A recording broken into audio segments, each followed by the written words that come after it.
the unity to prayer. Itong ating title ngayon, Unity to Prayer. Pagkakaisa natin sa panalangin. Dapat meron tayong pagkakaisa sa panalangin. Mahalaga yung may nananalangin, umiimin kayo. Pagka pinapupurihan ng Diyos sa kanyang mga dinadalangin. I'm sorry po.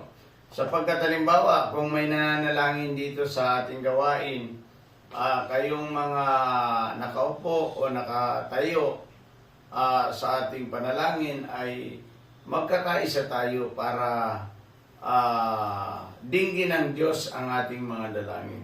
Ito yun para magkaisa tayo para dinggin ng Diyos ang ating mga panalangin sa Kanya.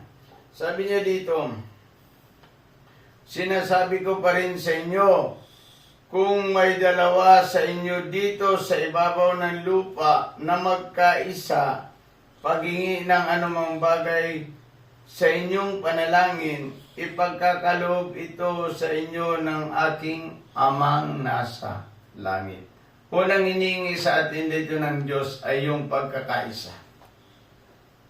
Kaya nga, unity of prayer. Sa panalangin natin, magkaisa tayo. Dito po yung tinatawag nating paggalang sa Diyos. Upang pakinggan ng Diyos ang ating mga panalangin, kailangan mayroon tayong paggalang. Kapag may nananalangin at kausap niya ang Diyos, ay huwag po kayong palakad-lakad. Huwag kayong may kakausaping mga tao o magpi-perform. Mali po yan. Hindi po nalulugod yan ang Diyos. Kasi hindi tutugunin ng Diyos ang panalangin ng tao. Makita natin kahit sa mga church, pagkatapos ay nananalangin, magpi-perform. Nandun na sa pagdilat ng iyong mata, nakaposisyon na ang mga choir, nakaposisyon na ang mga gitarista. Hindi po yan tama. Ibig sabihin yan, iyan ay isang hindi kalugod-lugod sa Diyos na gawain. Ay kung kausap mo dito si Presidente, kausap ko, halimbawa, kausap ko si Presidente, at kayo ay palakad-lakad niya, nagkikipagpintuan kayo sa iba, parang nababastusan si Presidente, hindi magiging maganda ang aming pag-uusap, di ba? Ganon din ang Diyos. Kailangan kapag tayo ay nananalangin, at sincero tayo para pakinggan ng Diyos ang dalangin natin. Sabi dito, kung may dalawa o tatlo na nagkaisa sa paghingi ng anumang bagay, ay gagawin ng Diyos Ama sa inyo. Bakit? Kung ang isang tao ay magalang ka sa Diyos, magalang ka at hindi ka nakikisa ka sa panalangin, papakinggan ng Diyos ang panalangin eh.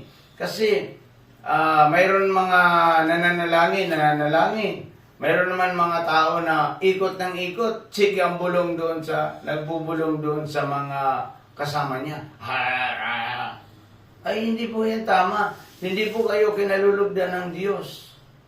Sinasabi ko po sa inyo, ano man ang idalangin ninyo sa Panginoon, ay hindi po yan papakinggan ng Panginoon.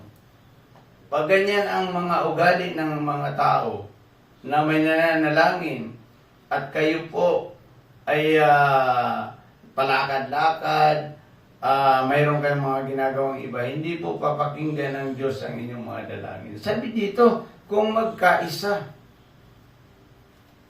maging magalang sa Diyos at nagkakaisa, ay papakinggan ng Diyos ang kanyang dalangin. Simple lang ito. Simple lang ito mensahe natin. Kung magalang ka at ikaw ay nagkaisa, magalang ka.